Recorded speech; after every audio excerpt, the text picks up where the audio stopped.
कोई चाहे कितना भी महान क्यों ना हो जाए, पर कुदरत कभी किसी को महान बनने का मौका नहीं देती। कंठ दिया कोयल को तो रूप छीन लिया, रूप दिया मोर को तो इच्छा छीन ली, दी इच्छा इंसान को तो संतोष छीन लिया, दिया संतोष संत को तो संसार छीन लिया। मत करना कभी गुरूर अपने आप पर ए इंसान, ईश्वर ने तेरे और मेरे जैसे कितनों को मिट्टी से बनाकर मिट्टी में मिला दिया। रेस में जीतने वाला घोड़ा नहीं जानता कि कामयाबी क्या होती है।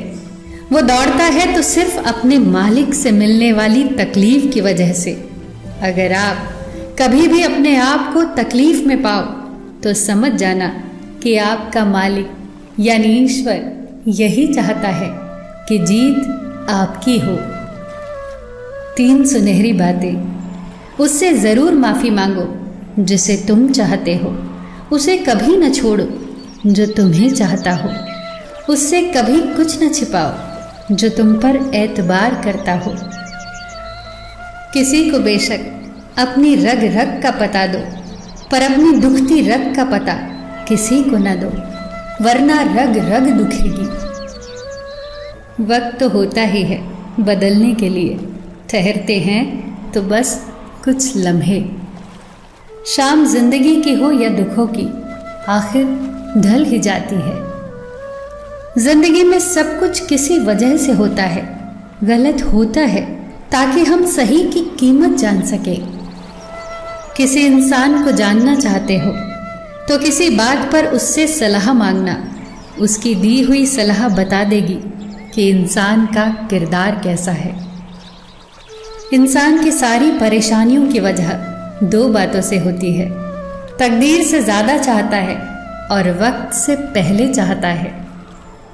कोई फर्क नहीं पड़ता कि हम अमीर हैं या गरीब, अगर दिल में कुछ देने का भाव हो तो हमारी एक मुस्कुराहट ही कई लोगों की खुशियों की वजह बन जाती है। क्रोध एक ऐसी चीज़ है जिसमें फंसते भी आप हैं, उलझते भी आप हैं, पछताते भी आप हैं और पिछड़ते भी आप हैं। क्रोध का अपना पूरा खानदान होता है। क्रोध की बहन है जिद, क्रोध की पत्नी है हिंसा, क्रोध के बड़े भाई का नाम है अहंकार, माँ है उपेक्षा, पिता का नाम है भय। निंदा और चुगली क्रोध की बेटियां हैं, एक मुंह के पास रहती है तो दूसरी कान के पास। ईर्ष्या इस खानदान की नकचड़ी बहू है और पोती है घृणा जो सदैव नाक के पास रहती है। क्रोध के पूरे खानदान से हमेशा बचकर रहना। कभी कभी बस इतना ही दिल करता है कि कोई हो जो धीरे से पास आए और कंधे पर हाथ रखकर चुपचाप साथ बैठे, न कोई सवाल न कोई जवाब, बस साथ होने का एहसास दे। माँ बाप से बेहतर ये कौन कर सकता है। एक छोटी सी बच्ची अपने पिता के साथ जा रही थी। वो एक पुल से गुजरे, नीचे नदी का बहाव तेज था। पिता ने कहा, डरो मत गुड़िया, मेरा हाथ पकड़ लो। बच्ची ने कहा, नहीं पापा, आप मेरा हाथ पकड़ लो। पापा ने मुस्कुराकर कहा, मैं आपका हाथ पकड़ूं या आप मेरा हाथ पकड़ो, क्या फर्क पड़ता है।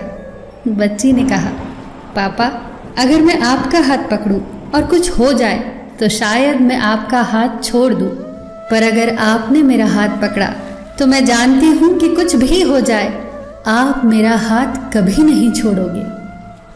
सच है, बच्चे साथ छोड़ देते हैं मगर माँ बाप कभी साथ नहीं छोड़ते। बचपन में जब मंदिरों में भीड़ की वजह से भगवान के दर्शन नहीं हो पाते थे, तब पिताजी कंधे पर उठाकर दर्शन करवाते थे। तब इतना नहीं पता था कि जो कंधे पर उठाए हैं वही तो भगवान है। रुतबा, पद या पैसे से तय नहीं होता कि आप कितने श्रेष्ठ हैं, बल्कि आपके आचार विचार और व्यवहार ये तय करते हैं कि आप कितने श्रेष्ठ हैं। आज़ाद रहिए विचारों से, पर बंधे रहिए संस्कारों से। निस्वार्थ कर्म करते रहिए, जो भी होगा अच्छा होगा, थोड़ा देर से होगा पर दुरुस्त होगा। सबका ख्याल रखना, पर अपना भी ख्याल रखना, हमेशा मुस्कुराते रहना, कभी अपने लिए तो कभी अपनों के लिए।